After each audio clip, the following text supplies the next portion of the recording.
60 years ago, there was no electricity here, no paved roads. People fed their families by diving into the Persian Gulf to hunt for pearls.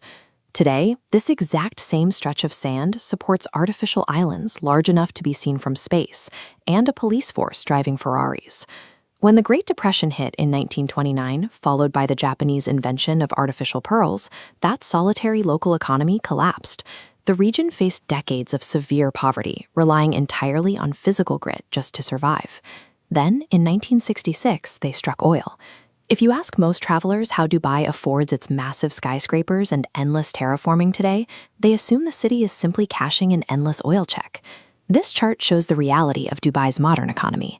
Out of all the revenue generated by the city today, oil accounts for exactly 1%. The remaining 99% is driven by trade, tourism, and infrastructure. This was the result of a calculated decision by the city's early leadership under Sheikh Rashid. Instead of treating the oil as a permanent safety net, they used the initial cash flow for aggressive reinvestment. They built ports, airports, and tax-free zones long before the wells could run dry.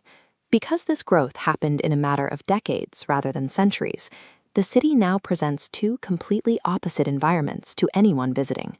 On one side, you have preserved, budget-friendly historical trading districts. On the other, high-end, engineered modern spectacles, which presents a practical problem for your itinerary. How do you allocate your limited time and money without getting drained by tourist traps? The solution is mapping the city's specific attractions along a spectrum of cost and authenticity, so you can build exactly the trip that fits your budget. This chart evaluates your options. We measure financial cost on the bottom axis and overall vibe, from deep heritage to engineered spectacle, on the vertical axis.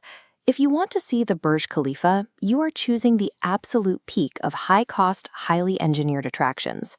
The 163 floors of steel and glass offer an incredible view, but accessing the 124th or 148th floor observation decks requires premium ticket prices, booking well in advance, and navigating heavy crowds. As we add the Museum of the Future to this chart, you see the exact same trade-off. Inside this ring of steel, you get a highly polished, immersive look at space stations and digital Amazon jungles circa 2071. What you give up is any connection to the local history of the ground you're standing on. Pushing this path to its absolute extreme lands you at Palm Jumeirah on our matrix. This massive artificial island offers extreme exclusivity, including suites where the walls look directly into marine aquariums. But that luxury means you're physically isolated from the rest of the actual city. The hyper-modern path reliably delivers world record-breaking spectacles, but it demands a large budget and completely filters out the local culture. Looking back at our chart reveals an entirely different side of Dubai. If we plot the Al Fahidi historical neighborhood, we land in the low-cost, high-heritage zone. Here, the architecture is defined by mud, coral stone, and wind towers. Decades before air conditioning existed, these open rooftop structures caught passing breezes and funneled natural cooling directly into the homes below. Exploring these narrow, culturally dense alleyways costs exactly $0 in admission fees. As we add the traditional transit method across Dubai Creek to this diagram, you find the 1 dirham Abra sitting firmly in the budget corner.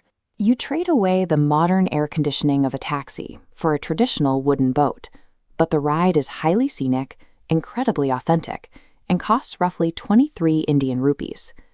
Plotting the city's historic trading centers, the gold and spice souks, places them in that exact same heritage quadrant. Buying here involves a unique dynamic. You get strict government guarantees on the purity of the gold, but you have to bring your own energy to aggressively haggle for the price.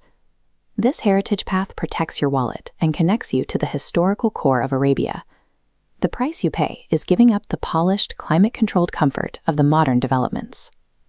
None of these budget strategies matter if you travel in June or July. When temperatures push past 45 degrees Celsius, walking outside becomes physically intolerable, trapping you inside expensive, air-conditioned environments. Your ideal window is November to March. The trade-off is simple. You get perfect walking weather, but you share a city with maximum crowd sizes. Once you arrive, internal transit is the fastest way to drain your funds. Relying on point-to-point taxis across such a sprawling city adds up immediately. Your best logistical move is buying a Knoll card and using the driverless metro system. It's clean, runs exactly on time, and cuts your transit costs by more than half compared to cabs. Smart planning also reveals that you don't always have to pay premium prices to see the heavy engineering. The Dubai fountain shoots water 150 meters into the air, synchronized to 6,600 lights and a massive sound system. It is a world-class engineered spectacle, and viewing it from the Marina Walk is entirely free. Logistics dictate the reality of your trip. Fail to plan, and Dubai acts like an expensive trap. Plan smartly, and it opens up as a highly accessible middle-class playground. This table shows how to build your precise itinerary based on the data we've gathered. We'll map recommendations for 3 specific traveler profiles. If you are the budget-conscious explorer, your focus stays on the metro, the Marina Walk, and the free fountain shows. This strategy works because Dubai's public infrastructure is incredibly robust. As long as you avoid ticketed doors and stay in the highly engineered public squares, you get the scale of the city at a fraction of the cost. Returning to the table, the skeptical culturist should focus their time on Dubai Creek, the old Souks, and booking a desert safari. You don't book the safari for the thrill of dune bashing.